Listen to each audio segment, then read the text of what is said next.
Muito bem, estamos começando mais uma aula aqui da grande história. Agora lendo sobre as cartas paulinas. Seja muito bem-vindo, muito bom ter você com a gente, podendo estudar a palavra do Senhor e sermos ministrados pelo Espírito de Deus. Muito bom a gente poder eh, abrir a palavra do Senhor na terça-feira, podendo compreender o Evangelho. Você que já está aqui e aqueles que estão chegando, que a graça do Senhor, a manifestação do amor do nosso Deus esteja aí sobre a sua vida. Vamos lá, orar, né, para começar o nosso estudo, a nossa reflexão hoje na carta de Paulo aos Efésios, uma carta espetacular. E a gente vai falar muito sobre essa carta hoje. Mas vamos orar pedindo a bênção de Deus sobre a vida de cada um de nós. Pai Santo, Deus querido, muito obrigado, Senhor, pela tua palavra, pela tua presença, que o Senhor continue cuidando, manifestando a tua graça sobre a vida daqueles que estão estudando a tua palavra, a Bíblia Sagrada, para que possamos sempre sermos ministrados pelo Senhor e direcionados ao teu coração. Em nome de Jesus, amém. Amém, meus irmãos. Bom, a gente está estudando as cartas paulinas nessa dinâmica de que uma aula a gente trabalha mais a questão teórica, a gente fala mais sobre as questões estruturais da carta, o contexto, para quem escreveu, por que que escreveu, o contexto que as pessoas estavam vivendo, a dinâmica, os desafios. E na outra a gente trabalha mais a teologia do texto. Então hoje é a gente trabalhar mais a teologia aqui da carta aos Efésios, a trabalhar de forma mais prática, trabalhar mais o texto mesmo, né? Então, na segunda aula a gente não trabalha tanto com slide. Os slides eles são mais para a primeira aula, onde a gente trabalha mais as estruturas. Pois bem, vamos então trabalhar hoje a questão da carta aqui aos Efésios. Essa carta é impressionante e ela é impressionante por algumas razões. Eu coloquei no vídeo que eu enviei para Cris. Porque ela é uma carta que nos impressiona pela sua didática, primeiramente, né? Ela é uma carta que nos 3 primeiros capítulos ela vai trabalhar mais a teologia do texto, e depois os 3 últimos ela vai trabalhar mais a aplicação, o ensino, né? Como que esse ensino se torna prático. Então é interessante essa maneira como Paulo trabalha. Ele trabalha aqui no capítulo, ele trabalha aqui na carta aos Efésios, também trabalha isso na carta aos Romanos. A carta aos Romanos, 11 capítulos é da teoria, da teologia, e os últimos 5 capítulos a respeito da prática, né? Então, mas é interessante também como que ele vai estruturando essa carta, porque ele vai trabalhar no capítulo primeiro o ser de Deus, ele vai trabalhar quem Deus é, ele revela Deus, um Deus trinitário, né? A gente vai ver isso. Depois, no capítulo 2 ele vai trabalhar o ser do homem, como que o homem deve ser visto, né? Tanto antes da salvação como pós-salvação. No capítulo terceiro ele vai trabalhar a questão ministerial. E aí, do capítulo quarto, quinto e sexto, a prática, né? Ele vai falar sobre a igreja, a unidade da igreja. No capítulo quinto ele vai trabalhar a família. E no capítulo sexto ele vai trabalhar mais a questão da nossa espiritualidade, da realidade, do aspecto espiritual da vida, né? Que vai falar sobre a armadura de Deus. Então, essa carta ela traz para gente tanto o aspecto teológico importante, principalmente nos 2 primeiros capítulos, quando ele fala quem Deus é e quem nós somos, e como também de forma prática o aspecto ali tanto ministerial, família e espiritual para a vida. Tá bom? Então, essa carta ela nos surpreende por algumas razões, né? E um outro fato bastante interessante dessa carta é que é uma carta escrita por um povo que era místico, era um povo muito voltado ali para as questões do misticismo, né? Em Éfeso tinha o templo da grande deusa Diana, e além dessa questão mística, tinha também uma questão ali muito de muitas influências de pensamentos. Lembrando que Éfeso era um centro muito grande, não só religioso, mas um centro cultural muito importante. Havia na cidade de Éfeso a escola de Tirano e, além da escola de Tirano, a biblioteca de Celso. Então, era uma grande biblioteca, muito imponente, culturalmente a cidade muito efervescente, né? Tinha a escola ali de Tirano, a escola que, aliás, Paulo pregou por quase 2 anos, e que por meio dessa escola ele evangelizou toda a Ásia, né? Isso vai estar lá no capítulo 19 de Atos. Então, é importante a gente entendendo todo esse aspecto. Por quê? Porque quando Paulo vai começar essa carta, ele vai explicar que Deus é um Deus trino, um Deus, ele já vai revelar um Deus trinitário, falando do Pai, do Filho e do Espírito Santo. Então, como nessa aula a gente vai trabalhar bastante o texto, eu quero que você me acompanhe aí na leitura da Escritura Sagrada.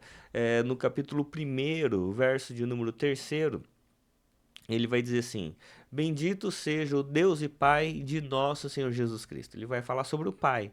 Então, e aí ele vai dizer: o que o Pai faz? Ele nos abençoou com todas as bênçãos espirituais nas regiões celestiais em Cristo Jesus. Então, o Pai é aquele que nos abençoou.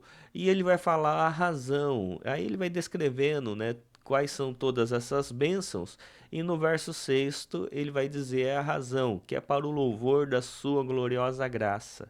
Depois ele vai falar sobre o Filho, no verso 7. Nele, né, no Filho, nós temos a redenção por meio do seu sangue, o perdão dos pecados, de acordo com as riquezas da graça de Deus. Ou seja, o que o Filho, o que o Senhor Jesus faz a nós?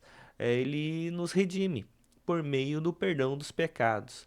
E qual o propósito? E aí ele vai falando, né, todo descrevendo como que se deu essa redenção, que foi revelado o mistério de toda a época, né? E aí ele vai finalizar com um propósito, o verso 12, a fim de que nós, que primeiro esperamos em Cristo, sejamos para o louvor da sua glória. E aí ele vai finalizar com o Espírito de Deus. Quando vocês ouviram e creram na palavra da verdade, o evangelho que os salvou, vocês foram selados com Cristo, com o Espírito Santo da promessa. Ou seja, o Pai é aquele que nos abençoou, o Filho é aquele que nos redimiu e o Espírito Santo é aquele que nos selou. E com qual propósito? Que é o verso 14, né? Que é a garantia da nossa herança até a redenção daqueles que pertencem a Deus para o louvor da sua glória. Muito interessante isso aqui, porque o texto ele vai enfatizar essa perspectiva de que a palavra de Deus ele está revelando, não revelando as coisas sobre o mundo, revelando primariamente as coisas sobre nós. A palavra de Deus revela primeiramente quem Deus é e o que ele faz na história e o porquê que ele faz. Então ele revela o Pai, o Filho e o Espírito Santo. Ele revela que os três têm funções diferentes, embora seja um só, né? É uma unidade, mas com funções diferentes, o que nós chamamos de economia da Trindade. O Pai é que nos abençoou, o Filho que nos redimiu e o Espírito Santo é aquele que nos cela. E é por isso que tem uma perspectiva missional que fala sobre a missão de Deus, né? Que o Pai envia o Filho, o Pai e o Filho enviam o Espírito Santo, e a Trindade envia a igreja, né? Então sempre é um sistema de envio, né, de responsabilidade, de continuidade missional. E aí o que acontece é que depois de falarem tudo isso, eles colocam um objetivo. Qual a razão de tudo isso? Que é para o louvor da glória do Senhor, da glória de Deus. E aí depois ele vai falar agora sobre o ser humano. Quem é esse ser humano que vai ser o alvo da graça, do amor da Trindade, da bênção do Pai, da redenção do Filho e do selo do Espírito Santo? Quem é esse ser humano? Quem são os homens que são agora alvos né, de toda a ação trinitária de toda a eternidade? E aí ele vai falar sobre o ser humano em dois momentos. O momento antes da intervenção divina nesta graça e a segunda depois da intervenção. Então, no capítulo 2, verso 1, vai dizer assim: Vocês estavam mortos em suas transgressões e pecados. Então está falando aqui o homem pós-queda, né? Que nós estávamos mortos em transgressões e pecados, nos quais costumavam viver quando seguiam a presente ordem deste mundo. E o príncipe do poder do ar, o espírito que agora está atuando nos que vivem na desobediência. Anteriormente, todos nós também vivíamos entre eles, satisfazendo as vontades da nossa carne, seguindo os seus desejos e pensamentos, e como os outros, éramos por natureza merecedores da ira. Então, perceba você uma questão bastante interessante aqui, é que não havia esperança para o ser humano, porque nós estávamos mortos em nossos delitos e pecados. Éramos, por natureza, merecedores da ira, ou em outras versões vai dizer filhos da ira. Estávamos totalmente cegos, seguindo a presente ordem deste mundo. E o espírito do ar que agora atua nos filhos da desobediência. O que é esse espírito do ar? A Bíblia aqui vai dizer que é Satanás, né? Que as pessoas que não tinham, não têm essa vida, essa redenção, elas continuam com a sua consciência, com a sua mente ainda cegas, né? Porque elas estão como mortas em seus delitos e pecados. Então elas são movidas pelo seu desejo, pelos seus pensamentos, pela sua vontade e não mais pela vontade de Deus. É por isso que o texto aqui ele vai ser claro que a identidade do ser humano pós-queda é uma identidade de mortos. E o que mostra que a pessoa está morta são os seus próprios desejos. Desejos que ela tem de mal. O coração do ser humano sempre tende ao mal. Então a pessoa deseja e esse desejo não a liberta, esse desejo a escraviza. A pessoa sempre está escravizada a partir do seu desejo. Muitas pessoas pensam que a partir do momento que ela dá vazão a um desejo é porque ela tem liberdade, mas na realidade só o fato dela fazer algo que ela deseja mostra que ela está escrava do desejo. É por isso que em Gênesis capítulo 4, verso 7, quando Deus vai falar com Caim, porque ele tinha o desejo de matar Abel, o texto vai dizer que o seu desejo, o desejo de Caim, seria contra ele, mas a ele competia dominar o desejo, o que ele não consegue. Porque depois do pecado, a gente não consegue conter os nossos desejos, os nossos impulsos e as nossas compulsões. Por quê? Porque nós estamos mortos. Então, por mais que você se esforce para não cometer um erro, você não dá conta. Então, é importante a gente entender isso, entender esse aspecto, porque à medida que agora a gente entende do que nós somos feitos, nós não caímos na ilusão de tentar alcançar Deus, tentar alcançar a presença de Deus com a nossa própria força, porque nós não vamos conseguir, porque não há nada de bom em nós. Não há nada que nós possamos fazer que de fato manifeste as virtudes de Deus, que alcance Deus de tal maneira que Deus olhe e se surpreenda com a gente e fala assim: ah, aquele um merece a salvação, aquele um merece ser redimido. Não há nada de bom em nós. Então, como é que nós podemos alcançar a redenção? É por meio da graça, é o que vai dizer o verso de número 4 aqui no texto de Efésios 2, que vai dizer assim: todavia, apesar, né, de nós estarmos mortos em nossos delitos e pecados, todavia Deus, que é rico em misericórdia, pelo grande é, Todavia, Deus, que é rico em misericórdia, pelo grande amor com que nos amou, deu-nos vida com Cristo, quando ainda estávamos mortos em transgressões. Pela graça vocês são salvos. E Deus nos ressuscitou com Cristo e com Ele nos fez assentar nas regiões celestiais em Cristo Jesus, para mostrar, nas eras que hão de vir, a incomparável riqueza da sua graça, demonstrada em sua bondade para conosco em Cristo Jesus. Pois vocês são salvos pela graça, por meio da fé, e isto não vem de vocês, é dom de Deus, não por obras, para que ninguém se glorie, porque somos criação de Deus realizada em Cristo Jesus, para fazermos boas obras, as quais Deus preparou antes para nós as praticarmos. Então perceba você essa questão extraordinária que o texto vai dizer, que algo nos afetou, que quando estávamos mortos veio algo que transformou a nossa existência. E o que é isso que transformou a nossa existência? A graça. Pela graça nós fomos salvos. Pela graça nós fomos alcançados.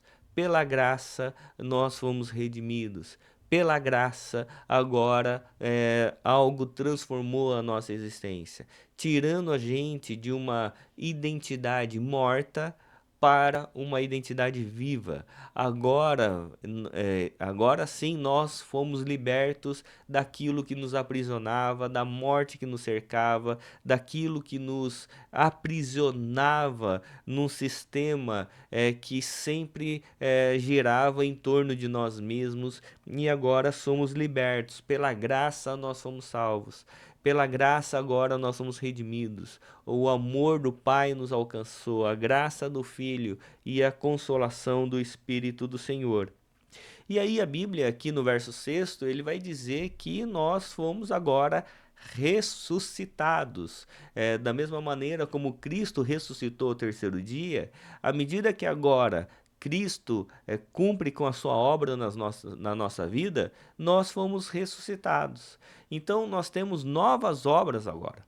Agora nós manifestamos uma nova obra. E o que ele vai dizer no verso de número 10? Porque somos criação de Deus. E é interessante aqui, quando fala criação, porque no texto original ele fala recriação.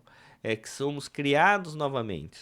Somos criação de Deus, recriados em Cristo Jesus, para fazermos agora boas obras.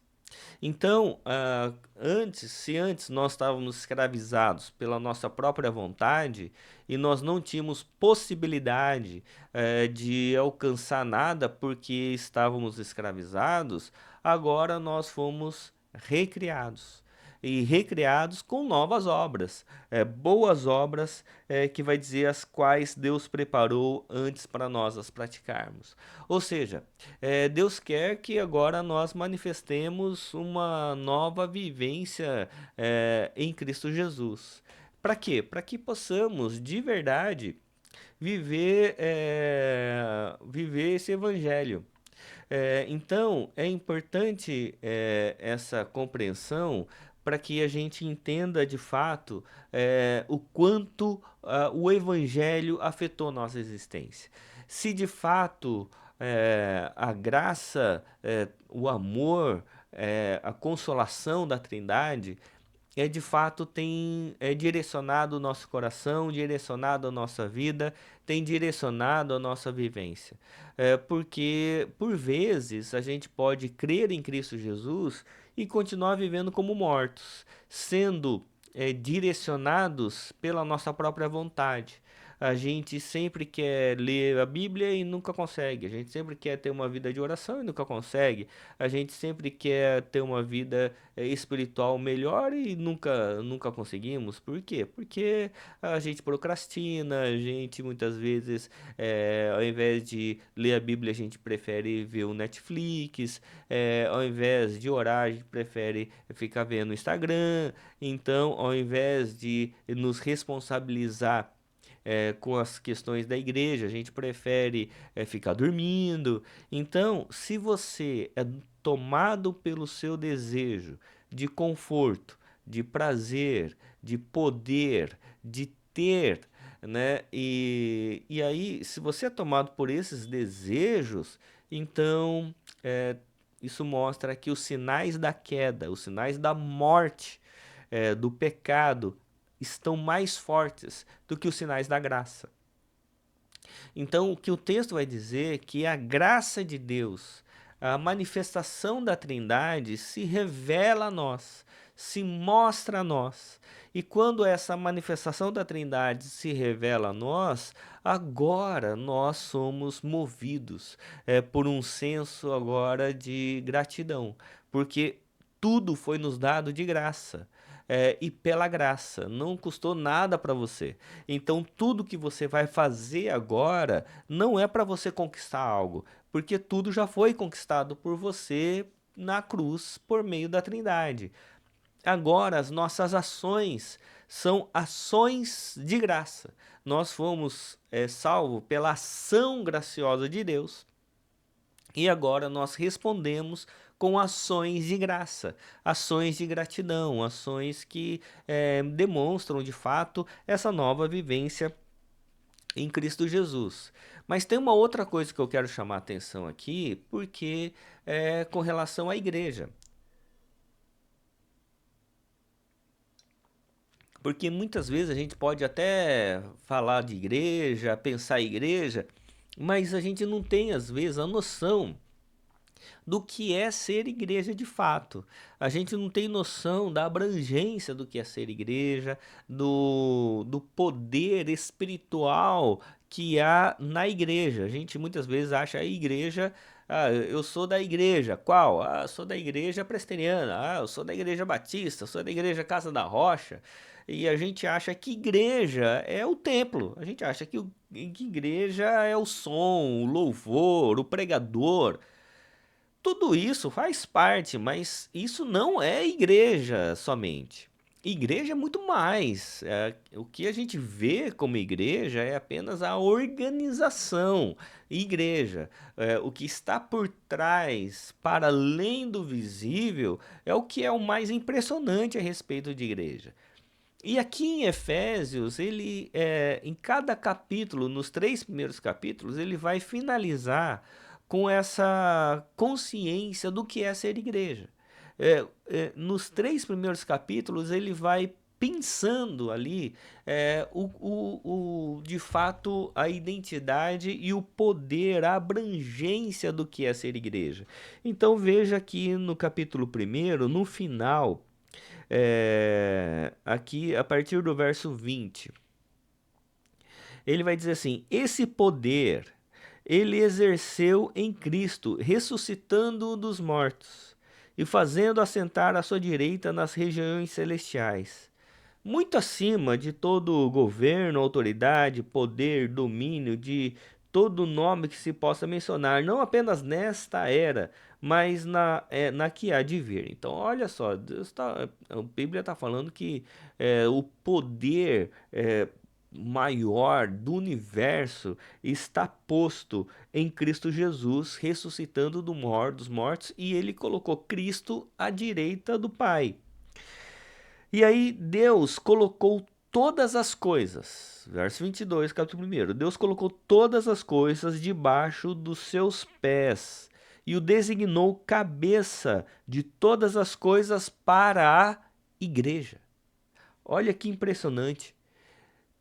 Todo o poder de Deus estava em Cristo Jesus, ressuscitando, redimindo todas as coisas. Esse Cristo está à direita do Pai. E esse Cristo, Deus colocou todas as coisas debaixo dos seus pés, dos pés de Cristo.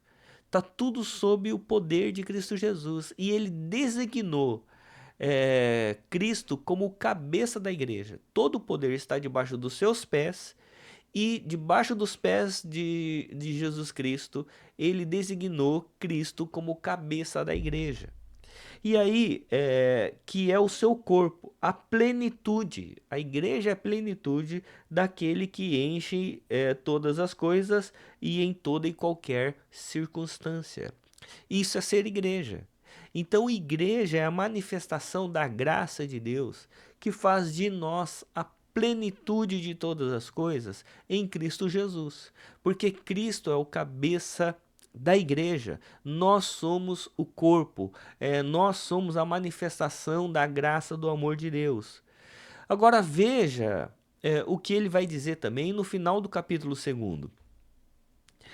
No verso 19, vai dizer assim: portanto, já não são estrangeiros nem forasteiros, ou seja, havia uma questão aqui que talvez a igreja fosse só para os judeus, e o texto aqui está dizendo não, todos são salvos pela graça, e já não são estrangeiros nem forasteiros, mas concidadãos, ou cidadãos juntos, mas concidadãos dos santos e membros da família de Deus. Olha só, agora nós não somos só o corpo de Cristo, nós somos família. Nós somos família de Deus, edificados sobre o fundamento dos apóstolos e dos profetas. O que são os fundamentos dos apóstolos e dos profetas? Os apóstolos representam o Novo Testamento e os profetas o Antigo Testamento.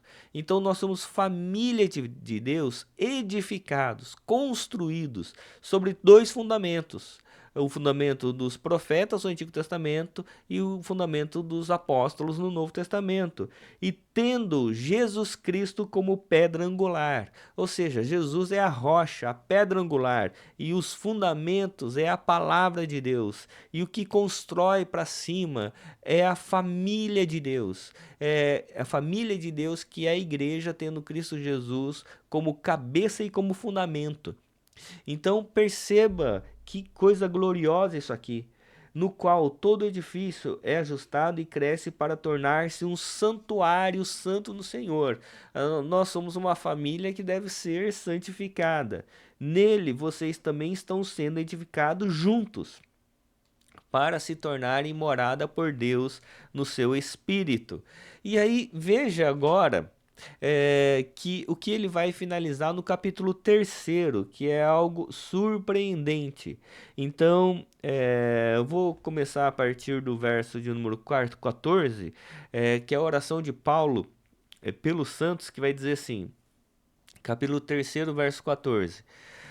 Por essa razão, ajoelho-me diante do Pai, o qual recebe o nome de toda a família, nos céus e na terra. Oro para que, com as suas gloriosas riquezas, ele os fortaleça no íntimo do seu ser, com poder por meio do seu Espírito, para que Cristo habite no coração de vocês mediante a fé. E oro para que estejam arraigados e alicerçados em amor, vocês possam juntamente com todos os santos, compreender a largura, o comprimento, a altura e a profundidade, e conhecer o amor de Cristo que excede todo entendimento, para que vocês sejam cheios da plenitude de Deus. Se você perceber nesse texto, o Paulo está orando, falando do Pai, do Filho e do Espírito Santo. Que essa graça transforme a nossa consciência por meio do conhecimento. Conhecimento do bem, conhecimento da graça, conhecimento da virtude de Deus. E aí o verso 20: há aquele que é capaz de fazer infinitamente mais do que tudo que pedimos ou pensamos, de acordo com o seu poder que atua em nós. A Ele seja a glória de tudo isso aqui. Aquele que é capaz de fazer infinitamente mais do que tudo que pedimos ou pensamos, de acordo com o seu poder que atua em nós, a Ele seja a glória. Aonde? Na igreja. E em Cristo Jesus, por todas as gerações, para todos sempre. Amém. Ou seja, é em Cristo Jesus e é para a manifestação da sua glória que todas as coisas são realizadas. Não é por meio do nosso poder, da nossa capacidade, é por meio da glória do Senhor, é por meio da manifestação das virtudes de Deus. Então Deus nos faz ser igreja, e é porque nós somos igreja é que nós podemos, de fato, viver esse evangelho, nos sujeitando uns aos outros, como vai dizer no capítulo 5º, quando vai falar sobre família. Então, se o padrão é Cristo, é Deus, e Deus ele mostra essa eterna subordinação, sujeição uns aos outros, é, quando ele vai falar sobre família, ele vai falar na mesma referência. Então, o capítulo 5, verso 21, ele vai dizer assim: sujeitem-se uns aos outros no temor de Cristo. E depois vai falar da mulher, da submissão da mulher, vai falar do homem, vai falar dos filhos, vai falar dos funcionários e vai falar dos patrões. Ou seja, que ao entendermos a relação da Trindade, nós entendemos as nossas relações humanas, tanto dentro de casa, sujeitando uns aos outros, quanto nas relações fora, nas relações comerciais. Que agora a relação não é uma relação de poder, não é uma relação da competência, não é uma relação de hierarquia social. Agora é uma relação de subordinação espiritual, nos sujeitando uns aos outros no temor de Cristo. E aí, ele vai finalizar essa carta falando sobre a armadura de Deus, que é a armadura de Deus, essa consciência que agora nós não somos pessoas desse mundo, dessa época, mas que agora nós temos um revestimento da graça, da glória, da presença de Deus. E esse revestimento que nós temos, ele promove em nós um caráter extremamente importante, que agora a gente entender que nós somos pessoas ressuscitadas, vivemos agora libertos, mas enfrentamos agora um inimigo, que é Satanás. É o mesmo que diz lá no capítulo 2 que os que estavam mortos em delitos e pecados estavam dominados na sua consciência e viviam debaixo da potestade do ar, né, do espírito que agora atua nos filhos da desobediência. Se antes agora esse espírito era dominador na consciência daqueles que estavam mortos, agora nós que somos livres temos agora essa luta contra o todo mal. Então, e como que nós lutamos com isso? Com a armadura de Deus. E aí ele vai descrever no capítulo 5º essa armadura, que ele vai mostrar agora para nós que é importante nós termos essa consciência da armadura, né? E aí no capítulo 6º, no verso 10, ele vai dizer assim: finalmente, fortaleçam-se no Senhor e no seu forte poder. Vistam toda a armadura de Deus para poderem ficar firmes contra as ciladas do diabo. Então, uma coisa importante aqui é que o diabo existe e que ele atua, continua atuando seriamente nas nossas relações, né? E falando que ele forma ciladas, então toma cuidado, seja vigilante. E ele vai dizer: pois a nossa luta, né, não é contra seres humanos, mas contra os poderes e autoridades, contra os dominadores deste mundo de trevas, contra as forças espirituais do mal nas regiões celestiais. Por isso, vistam toda a armadura de Deus, para que possam resistir no dia mau e permanecer inabaláveis depois de terem feito tudo. Assim, mantenham-se firmes, cingindo-se com o cinto da verdade, vestindo a couraça da justiça e tendo os pés calçados com a prontidão do evangelho da paz. Além disso, usem o escudo da fé, com o qual vocês poderão apagar todas as setas inflamadas do maligno. Usem o capacete da salvação e a espada do Espírito, que é a palavra de Deus. Orem no Espírito em todas as ocasiões, com toda a oração e súplica. Tendo isso em mente, estejam atentos e perseverem na oração por todos os santos.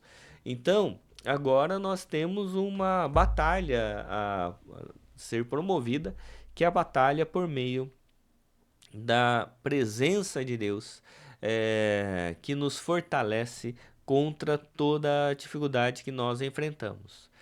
Então, a carta aqui aos Efésios, ele vai mostrar essa relação entre Deus, de forma trinitária no processo da redenção, nós, como que nós somos afetados e transformados, e como agora nós somos chamados para sermos transformadores, chamados para fazer parte dessa missão de Deus, para que possamos, como igreja, entender que nós somos igreja não porque fazemos parte de uma religião, de uma organização religiosa, mas porque fomos redimidos. Então a nossa natureza agora é de ressuscitados, libertos daquilo que nos aprisionava, que eram os nossos desejos, os nossos pensamentos, mas agora a partir da ação trinitária em nós, nós temos condições de lutar, de sermos revestidos com a armadura de Deus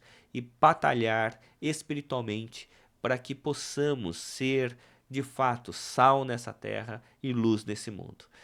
Que assim a graça, a paz, a bênção do Senhor estejam sobre a sua vida, para que a gente viva um evangelho de verdade, não um evangelho religioso, mas um evangelho de verdade, que a gente possa viver essa novidade de vida e viver inteiramente para o Senhor.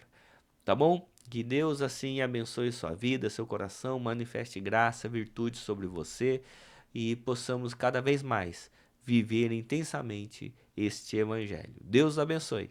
Em nome de Jesus. Amém.